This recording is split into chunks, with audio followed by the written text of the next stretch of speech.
I am happy to announce that myself and Dr. Michael Greger are speaking and cooking at a 5-day all-inclusive retreat called Balance for Life in Deerfield, Florida. The program, the speakers, the all plant-based food menu, and the beautiful beachfront location will make this a life-changing wellness retreat you will not want to miss. The event takes place February 28th through March 3rd, 2020. Use the coupon code Ordinary Vegan when you make your reservation, and you will save an additional $100 per guest. Hope you can join us, and I will put the link to the retreat in this week's show notes. You're listening to the Ordinary Vegan Podcast, where we teach you everything you need to know about adopting a plant-based diet, full or part-time. Our goal is to empower you to live a long and healthy life. You can find today's show at ordinaryvegan.net or on iTunes.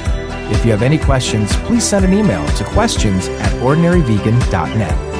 Hello, friends, and welcome to the Ordinary Vegan Podcast, number 63, an interview with Dr. Michael Greger about his new book called How Not to Diet.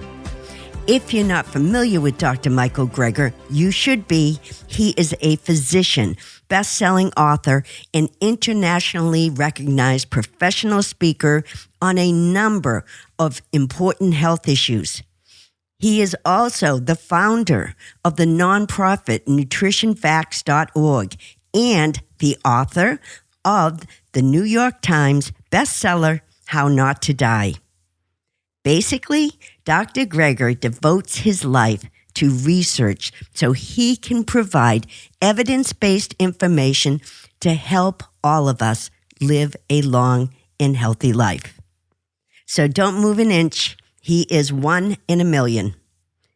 If we haven't met, my name is Nancy Montori, and I am the founder of Ordinary Vegan, the podcast, the website, the Ordinary Vegan CBD line, which is helping so many people.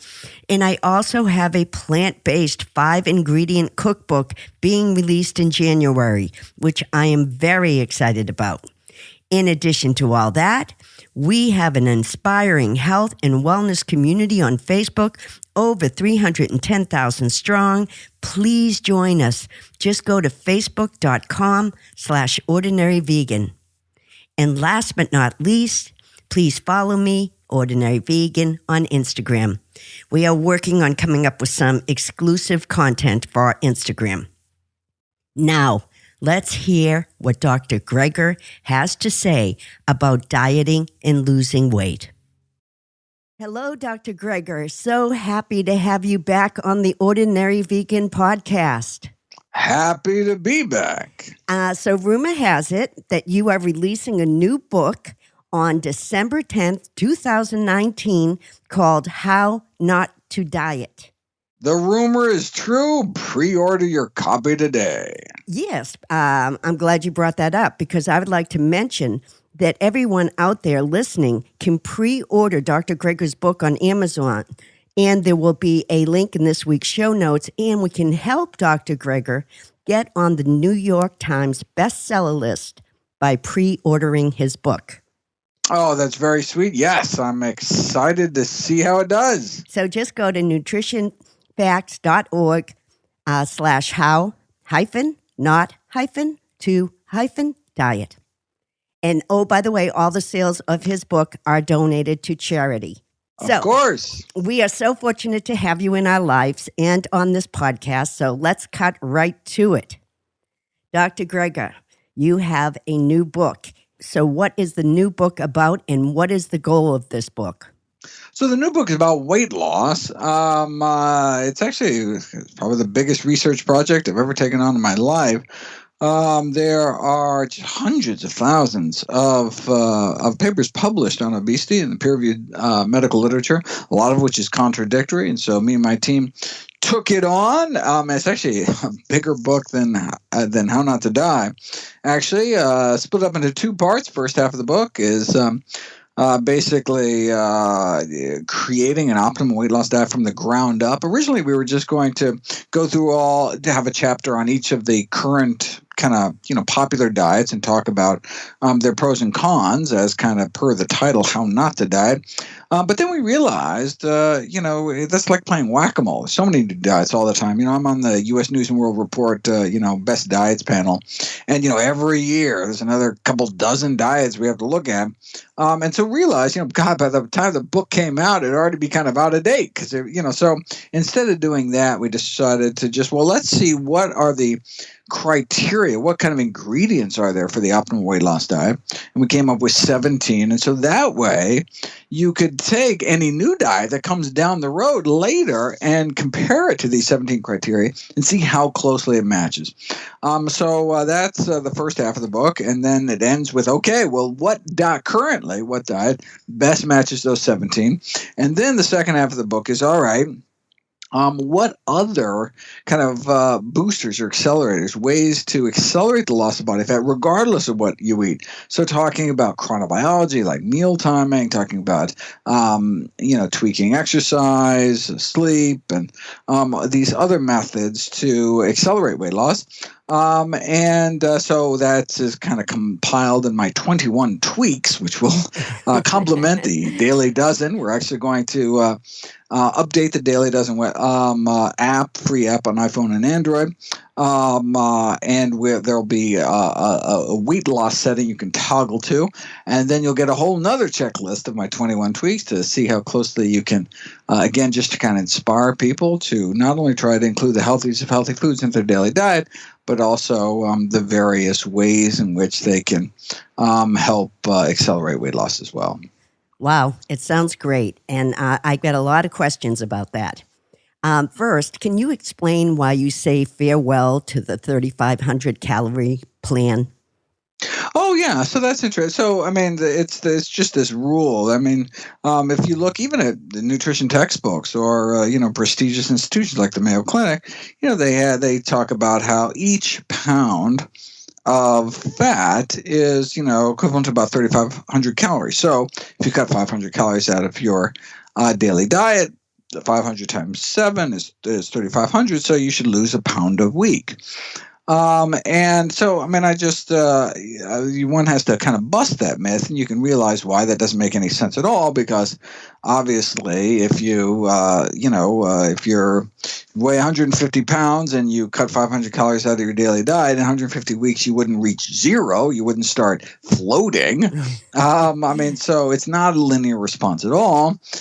Heavier bodies require more energy just to move around, just like it takes more gas to fuel a Hummer than it does a little car, a compact car.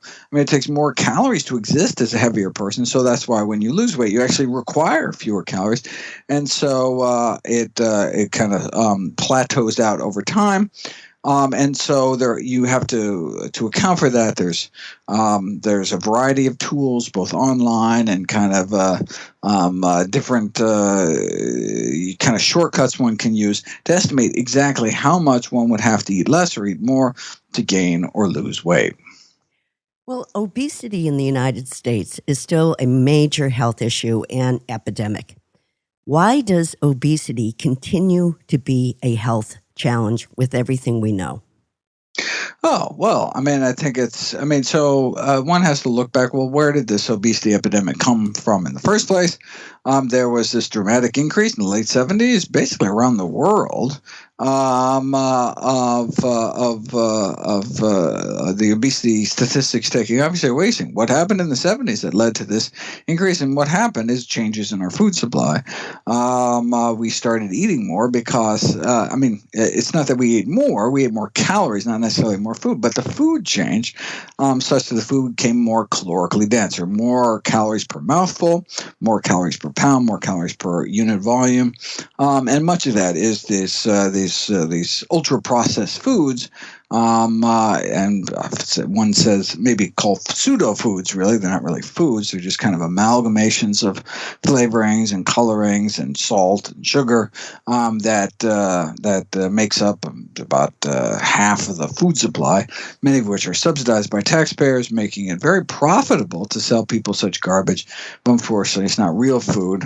And it doesn't satiate our satiety mechanisms because they've had the fiber stripped away, the protein stripped away, the water taken out. And so basically, I think one of the directions my book takes is encouraging people to eat more whole foods as grown, just for a variety of reasons that can help us best control our weight. In a recent webinar, you said that we have metabolic slowing after we lose weight. Can you explain what that is and why would that be? Oh, yeah. So, obviously, we evolved over millions of years in a context of scarcity. And so our bodies evolved into be energy-conserving machines. And so if all of a sudden we start eating less food, our body thinks there must be a famine afoot, and so slows down our metabolism, slows down the rate at which we burn calories, so as to help us survive until the next harvest or until the next time we have food availability.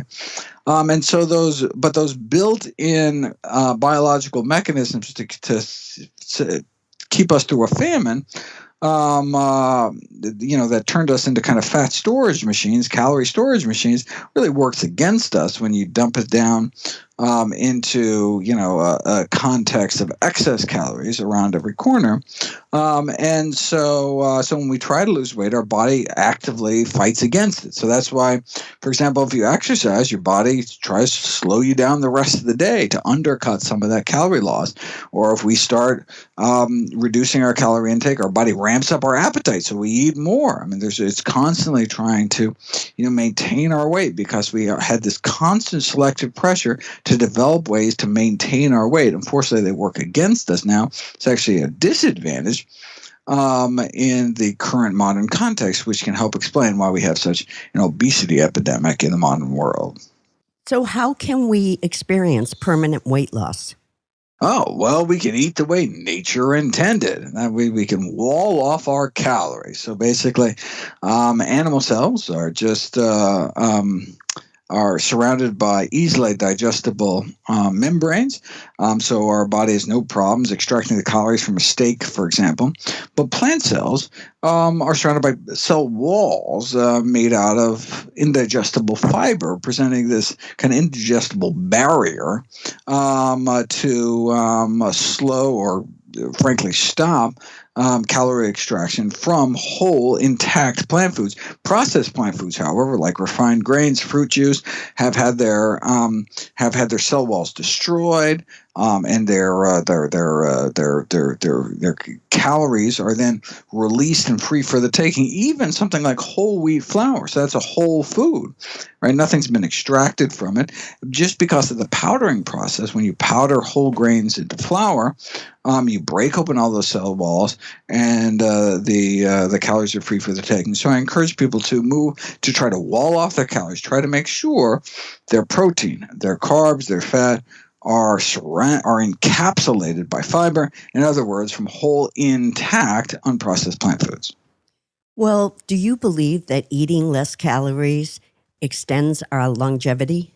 Oh, well, it certainly works in a variety of animal species. We have yet to find out if it works in human beings. However, the calorie study, the most extensive study done so far on calorie restriction, found that cutting a few hundred calories from one day over a period of years had remarkable benefits. Now, these people started out normal weight, which in the United States means overweight on average. So they were overweight, they cut a few hundred calories, they lost a lot of weight and felt fantastic. Their libido went up, their mood went up, all sorts of remarkable benefits suggesting that they were being really weighed down by excess calorie consumption. And so in that context, caloric restriction would certainly help, and their biomarkers suggested that they would indeed go on to have less chronic disease, but that's something that has never been directly tested in human beings before. Well, many of the ordinary vegan community practices intermittent fasting with either food or time restricted eating. What do you think of this practice? And can you go into it and just compare the different ways of doing it? Because there's so much confusion out there about what works and why you should do it. Yeah, so I have a whole webinar, I believe 2 months ago, maybe July. I did a 3-hour webinar on intermittent fasting that's available if anyone really wants to do a deep dive. In fact, September 19th, I'm going to do a webinar on fasting for disease reversal, and then October 25th, a third fasting webinar, another 3 hours on fasting and cancer. But in terms of intermittent fasting, there's a variety of ways you can do it. There's alternate day fasting, where you eat one day and fast the next, either completely fast or water only fast, or do a modified fast and only eat a few hundred calories every other day. There's 5-2 fasting, where you fast 2 days a week. There's fasting, mimicking diets, where 5 days a month people eat kind of a modified fast, few hundred calories a day for 5 days. There's a variety of religious fasts like Ramadan fasting, but you're actually not cutting calories. You're actually eating the same amount of food, but you're eating at night instead of during the day. In terms of the benefits of intermittent fasting, the thought is maybe we could prevent that metabolic slowing. Maybe we could prevent lean muscle mass. Maybe we could prevent some of the bone loss by doing intermittent fasting versus continuous calorie restriction. It turns out none of that is true. Intermittent fasting does not seem to hold those benefits, and may have the serious flaw of increasing cholesterol levels. So alternate day fasting can increase cholesterol levels. That's the largest study to date showed that. Although there was this really fascinating study back then about a half century ago in Spain that suggested that alternate day fasting may indeed, amongst the elderly, may decrease morbidity, may decrease hospitalization, so significantly improve one's health. But in terms of benefits for weight loss, didn't seem to improve compliance or all the other things that intermittent fasting proponents would like to put forward, and I'd be concerned about the cholesterol issue. But time-restricted feeding has shown benefits. So by restricting the daily feeding window to 18 hours or less, 12 hours even, 8 hours, has metabolic benefits, but the critical factor is when you have that window. If you do it late, so for example, if you skip breakfast every day and do a late time restricted feeding, you actually have negative metabolic effects. The best is early time restricted feeding. So large breakfast, do the king, prince, pauper kind of scenario. A large breakfast, early lunch, early dinner, then fast overnight, never eat at night. And that's probably the best of both worlds in terms of the chronobiological benefits of pushing, loading more calories towards the morning, plus the benefits you have from going more than 12 hours without eating. Are there any studies that back that up? Oh, absolutely. I have and in fact, I go through those studies and talk about the benefits of a regular early time restricted feeding on a variety of metabolic risk factors. Does it matter what you're eating? Oh, of course it matters what you're eating, but so regardless of what you eat, it's healthier to do it that way. But then, of course, ideally you'd be eating a healthy diet during that period. In fact, that may be one of the benefits for why to help explain the longest living population in the world, which is the Seventh-day Adventist vegetarians in Loma Linda, California, that appear to live longer than anyone else on the planet. It's not only just because they're eating a plant-based diet, but they also tend to have many do 2 meals a day, and if anything, skip supper, not breakfast. Interesting. Do you practice that, if you don't mind me asking? Oh, I do try. I mean, once I learned about all that literature, I try to eat supper earlier now. It's not possible for everyone due to kind of work constraints, but if it's possible, try to eat early as possible. And so then, and try not to eat late. Definitely no night eating. and have definitely increased the size of my breakfast to try to load calories earlier in the day. Because I always get asked this, I want to ask you, how much protein should we eat based on our weight? Yeah, so it's 0.8 grams per healthy kilogram body weight, which comes out to be about 50 grams, a little more for men, a little less for women. But I mean, that's as long as you're eating enough calories, you're eating a variety of whole healthy plant foods, getting enough protein should be easy, particularly if you're eating legumes. Beans, split peas, chickpeas, and lentils. Anyone who doesn't know how to get protein on a plant-based diet doesn't know beans. So go out and have some hummus. I'm told that in the last part of your book, you go through very specific foods proven in studies to enhance weight loss by acting as fat blockers or metabolic boosters. Can you go through some of those foods, share some of those foods with us today? Oh, yeah. In fact, so you were talking about that metabolic slowing. There's actually a food that's been shown to prevent the metabolic slowing, and it's actually capsaicin. That's the spicy part of hot peppers. So if you eat a half teaspoon of cayenne pepper a day, one can undercut your body's ability to slow down its metabolism and undercut your weight loss. Thankfully, for people that don't like spicy foods, you can get the same benefit eating a teaspoon of ground ginger every day. I also talk about the benefits of vinegar, two teaspoons at every meal, in terms of something called AMPK activation, which is an enzyme that helps control the amount of fat in your body. I talk about the benefits of cumin, half teaspoon at lunch and dinner. Green tea, encourage 3 cups a day. A quarter teaspoon of garlic powder every day. Quarter teaspoon of black cumin, which is not regular cumin, but has a variety of benefits, including, I believe in that case, appetite suppression. I talk about the time-restricted eating. What other particular foods? I got the vinegar down there. So I mean those things, and they work various ways.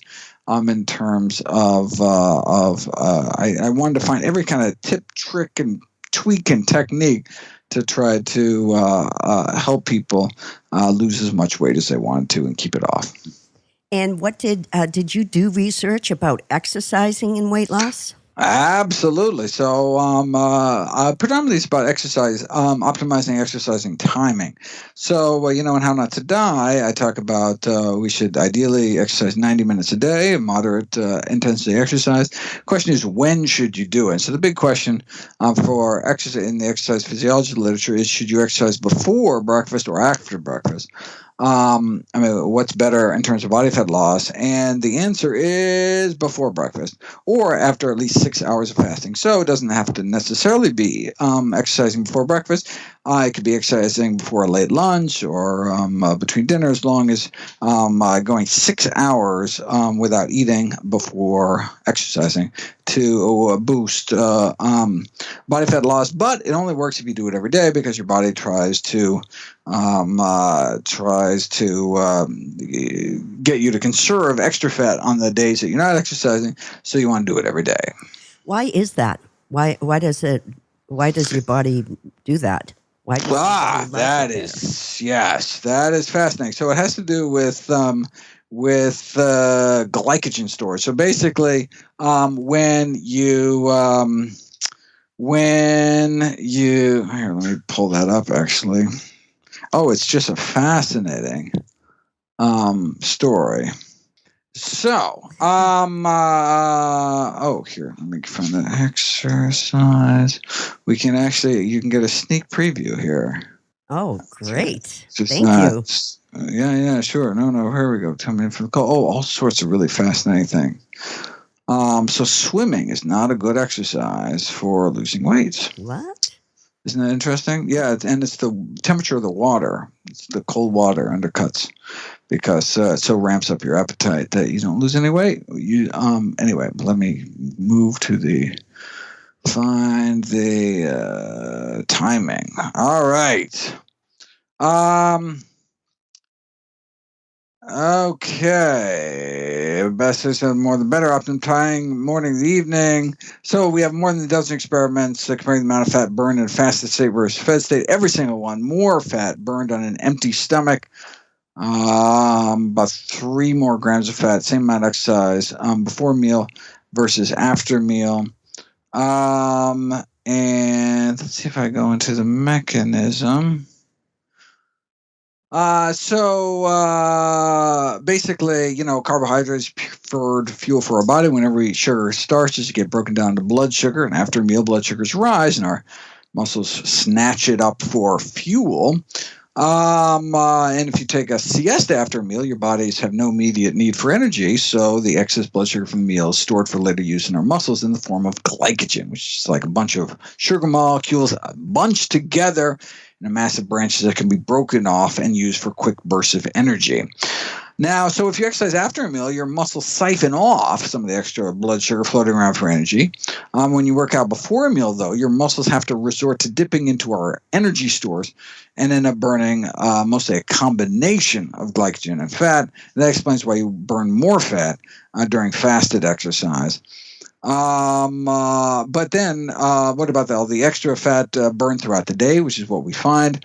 And it turns out that glycogen is more just a store, it's more than just an energy reserve. It's a sensor capable of activating metabolic pathways. If you exercise before breakfast, you can exhaust as much as 18% of your glycogen stores, and that acts as a powerful rallying cry to your fatty tissues to start pulling more of their own weight by breaking down fat. And the lower the glycogen stores fall, the greater the sustained 24-hour fat loss. But this critically is for non-diabetics. If you have type 2 diabetes, then you want to do the opposite. You want to exercise after a meal because that siphoning effect muscles have on excess blood sugar can be great for those suffering with elevated blood sugars. And so you can randomize diabetics to stroll before and after a meal and find with a little tactical timing, you can make a huge difference exercising after a meal. So blood sugar starts to spike about 15-20 minutes after your first bite, ramps up at 30 minutes, peaks at about 1 hour. And so we want to ideally start exercising 30 minutes after the start of a meal and go for an hour, ideally completely straddle the blood sugar peak. If you had to choose one meal, it would be dinner because of our circadian rhythms of blood sugar control wane throughout the day. But of course, as I said, breakfast should be the largest meal of the day, and you'd exercise after that, or ideally after every meal if you have type 2 diabetes. Well, let me ask you this. Can you lose weight and not exercise? Oh, absolutely. Boy, you lock someone in a closet, you can force them to lose as much weight as you want. In fact, it's more, the research on exercise for weight loss is very disappointing, actually. And that's because it requires huge amounts of exercise to significantly cut down on weight. But with enough exercise, you can indeed add to the benefit. But it's mostly the calories in. I mean, you can imagine how easy it is in a few minutes you can eat hundreds of calories, and that would take hours to exercise off. Do you have any recommendations about how we can form new habits and start eating right, or, adding exercise to our routines? Sure. Something called implementation intentions, which is how you form healthy habits. The whole point of forming healthy habits is that then you eventually do them just automatically without even thinking about them. And so you can form healthy habits so habits are formed when you do the same thing in the same context day after day. And it takes about 60 days on average to form. Seems like a lot of work up front, but then it's kind of automatic. You can benefit from for the rest of your life. And so you start out with if-then statements. So if I get hungry at work, I'll have an apple. That's a intention that you can implement every day. And so then you do that, and then after 60 or 66 days, I think is the average, eventually you will crave that apple at work. And it's something that you wouldn't have to force yourself to do, or you can say, every time I fill up my water bottle. I'm going to do 10 squats while I'm waiting for the water bottle to fill up or something like that. Again, in a certain context, you're going to do a certain thing. And if you do that consciously every single day for a few months, then it'll become second nature, and you'll just have this weird urge to eat a salad or to eat a piece of fruit or to exercise at particular times just because you have formed a habit by then. Wow, good advice. I like it. I know we're running out of time. I know you're a busy man, but my last question comes from one of our community members, Maribel. She wanted to know, what are the top foods you recommend for multiple sclerosis warriors? Oh, well, I mean, the most important thing is, the Roy Swank diet in general, which is to decrease saturated fat consumption.